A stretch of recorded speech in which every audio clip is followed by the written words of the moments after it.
Hi friends, मैं doctor Vinod Sharma सेहत की कुंजी यूट्यूब चैनल से बोल रहा हूँ। दोस्तों, एक बार फिर से आपका स्वागत है हमारे यूट्यूब चैनल सेहत की कुंजी में। दोस्तों, आज जो मैं वीडियो आपको लाया हूँ वो यूरिक एसिड के ऊपर बनाई है।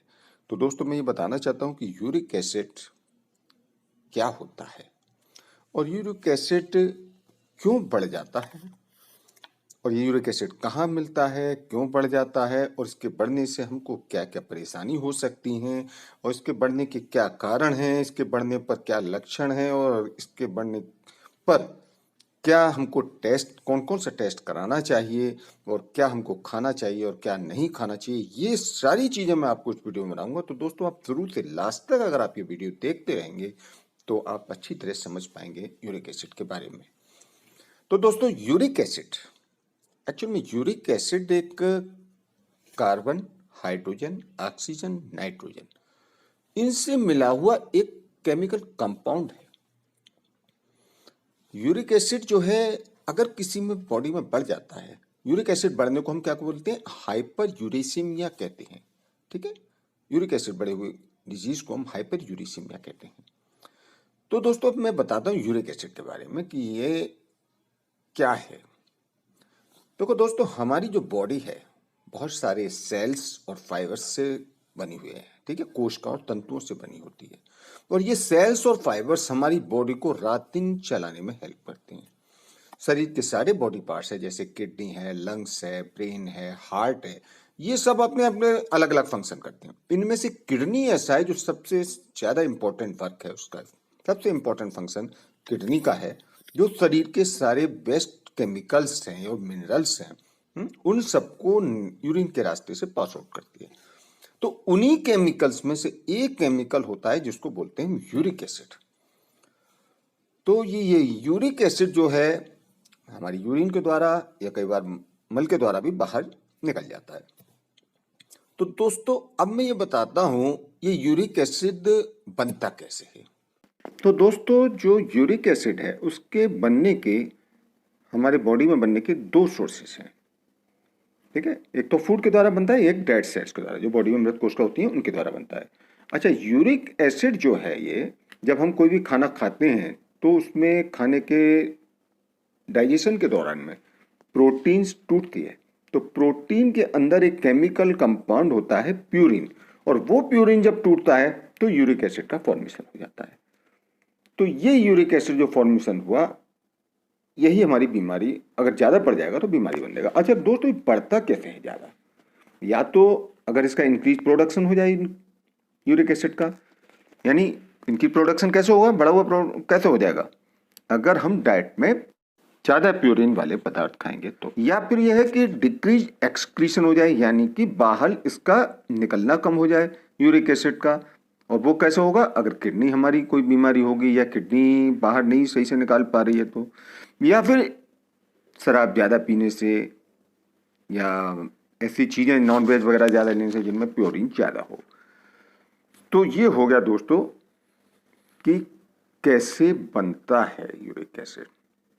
अब क्या होता है कि किडनी खून में से ज्यादातर यूरिक एसिड को साफ कर देता है, जो फिर यूरिन के द्वारा बॉडी से बाहर निकल जाती है। लेकिन कई बार ऐसा होता है कि यूरिक एसिड बनने पर किडनी ब्लड से इसे नहीं हटा पाती है, क्योंकि इसके मैंने तीन कारण बताए, या तो increase production of uric acid हो जाए, या decrease excretion of uric acid हो जाए, या कॉम्बिनेशन ऑफ दीज टू, यानी कि ज़्यादा शराब पीने से या कुछ मेडिसिन वगैरह ऐसे लेने से, अधिक फ्रक्टोज लेने से, या अधिक एक्सरसाइज करने से, या फास्ट रखने से ये यूरिक एसिड हमारी बॉडी में बढ़ने लगता है। और इतना ज़्यादा बढ़ने पर फिर किडनी इसको फिल्टर नहीं कर पाती है, तो यूरिक एसिड की मात्रा ज़्यादा बढ़ जाती है। ठीक है, अब क्या होता है कि ब्लड में यूरिक एसिड बढ़ने पर, जब ज़्यादा यूरिक एसिड बढ़ जाएगा और ब्लड में जब ज़्यादा बढ़ जाने पर क्या होगा कि ये हमारी जितनी भी जॉइंट्स हैं, जॉइंट्स में इकट्ठा होने लगता है, और जॉइंट्स में इकट्ठा होने की वजह से वहाँ डिपोजिट होने लगता है। इस वजह से गाउट रोग होता है, सॉलिड क्रिस्टल ग्रुप में जमा हो गया, इस वजह से गाउट रोग हो जाता है। अगर गाउट का ट्रीटमेंट ना करें तो ये यूरिक एसिड के क्रिस्टल जॉइंट्स और उसके आसपास के टिश्यूज में इकट्ठे होकर के गांठ का रूप ले लेते हैं। इस गांठ को टॉफी कहते हैं, और ये काफ़ी पेनफुल होती है। ये आप फोटो में देख रहे होंगे, ये गांठ सी जो दिखाई दे रही है, इसको हम टॉफी कहते हैं। तो दोस्तों, अब मैं बताता हूँ कि अगर किसी इंसान के अंदर यूरिक एसिड बढ़ गया है तो उससे क्या क्या कॉम्प्लिकेशंस हो सकती हैं।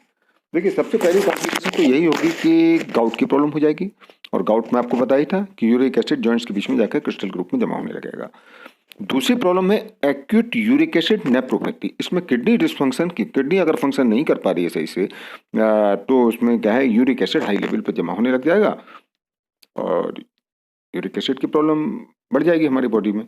इसके अलावा यूरिक एसिड नेफ्रोलिथियासिस से प्रॉब्लम हो जाती है। इसमें क्या होता है कि स्टोन बनने लगते हैं बॉडी में, और वो हमारे किडनी में भी बन सकते हैं, ब्लैडर में भी बन सकते हैं, और एक क्रॉनिक किडनी डिजीज भी हो सकती है, यानी हमारी किडनी खराब हो सकती है, किडनी फेलियर भी हो सकती है, कुछ भी प्रॉब्लम हो सकती है।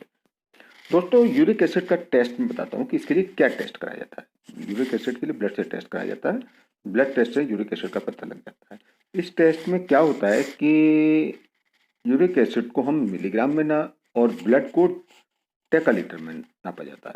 तो लेडीज में जो इसकी वैल्यू है, नॉर्मल वैल्यू 6 mg पर डेकालीटर, और जेंट्स में 7 mg पर डेकालीटर होती है।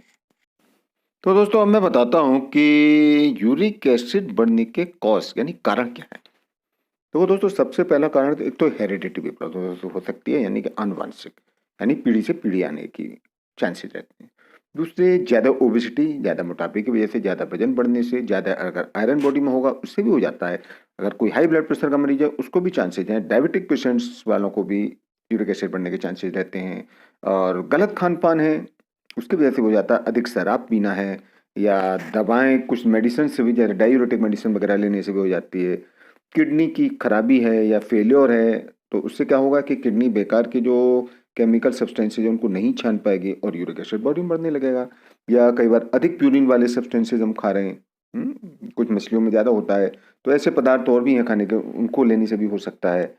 कीमोथेरेपी अगर किसी की चल रही है तो उसके इलाज से क्या है, जो डेड सेल्स बॉडी में बढ़ जाएंगे तो उसकी वजह से भी यूरिक एसिड हो जाता है। कैंसर में भी सेल्स बढ़ने से यूरिक एसिड बढ़ जाता है। हाइपोथायरॉयडिज्म, यानी अंडर रिएक्टिव जो थायराइड है उनमें भी होता है। अधिक एक्सरसाइज से या अधिक ज़्यादा व्रत रखने से भी यूरिक एसिड बढ़ने के चांसेस रहते हैं। ठीक है, तो दोस्तों अब बताते हैं कि अगर किसी को यूरिक एसिड बढ़ा हुआ है तो हमें क्या क्या चीज़ खानी चाहिए। देखो दोस्तों, सबसे पहले तो पानी लेना चाहिए खूब, क्योंकि यूरिक एसिड को पतला करता है।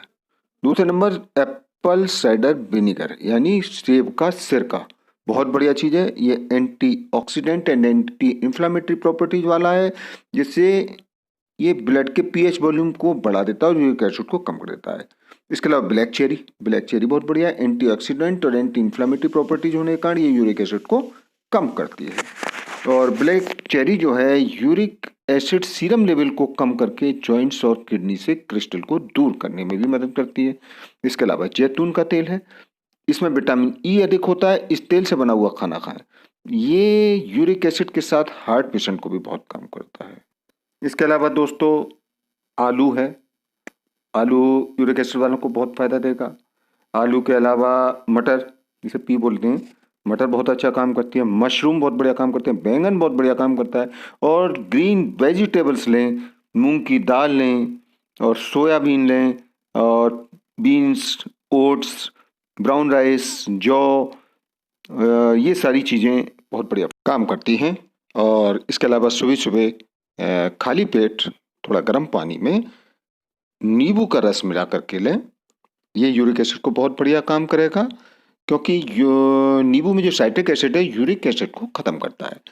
इसके अलावा दोस्तों आपने सबने बेकिंग सोडा का नाम सुना होगा, जिसको सोडियम बाइकार्बोनेट भी बोलते हैं या बाइकार्बोनेट ऑफ सोडा भी बोलते हैं। ये शरीर में नेचुरल अल्कलाइन लेवल को बनाए रखता है। इसके अलावा यूरिक एसिड को और ज़्यादा सॉल्युबल कर देता है, यानी घोल देता है, जिससे कि यूरिक एसिड किडनी द्वारा इजीली बाहर निकल जाता है। दोस्तों एक चीज़ का विशेष ध्यान रखें कि जिनको हाइपरटेंशन यानी हाई ब्लड प्रेशर है वो बेकिंग सोडा इस्तेमाल ना करें।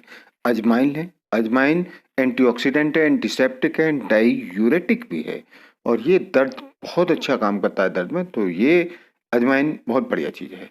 इसके अलावा दोस्तों कम फैट वाला दूध लें, जिसमें कम फैट होता है। और इसके अलावा डेयरी प्रोडक्ट्स जितने भी हैं डेयरी प्रोडक्ट्स ले सकते हैं। और इसके अलावा फाइबर्स वाले पदार्थ हैं, जैसे मक्का, और इसके अलावा सूखे मेवे, ये बहुत अच्छा काम करेंगे यूरिक एसिड में। और दोस्तों लौकी का जूस बहुत बढ़िया काम करता है यूरिक एसिड में, तो लौकी का जूस लें।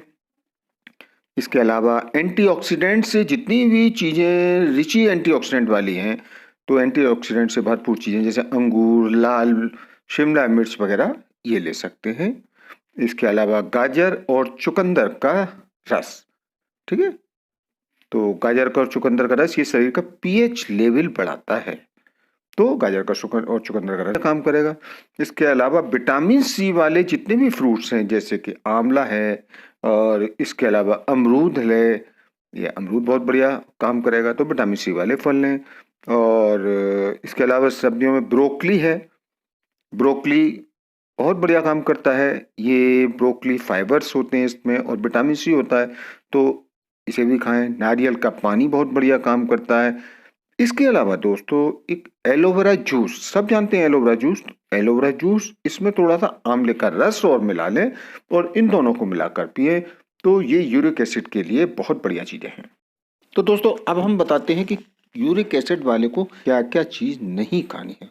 देखिए, सैचुरेटेड फैट वाली चीजें, ट्रांसफैट वाली, जिनमें ज्यादा ट्रांसफैट वाली चीजें हैं वो ना लें, जैसे कि पेस्ट्री, केक है और कुकीज़ हैं। इसके अलावा बेकरी के प्रोडक्ट्स जितने भी हैं ये सब चीज़ों को नहीं छूना। ये चीज़ें यूरिक एसिड वाले लोग, जिनको यूरिक एसिड है, वो कभी ना खाएं।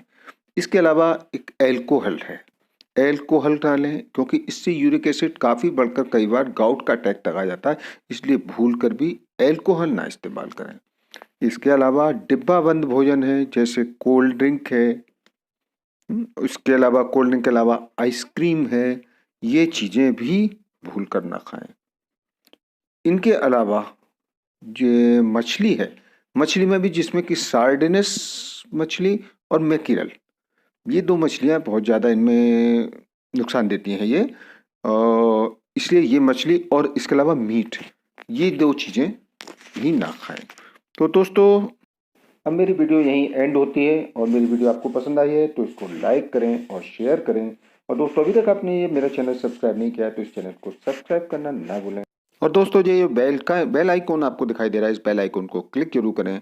ठीक है दोस्तों, मिलते हैं अगली वीडियो में, तब तक के लिए ओके बाय।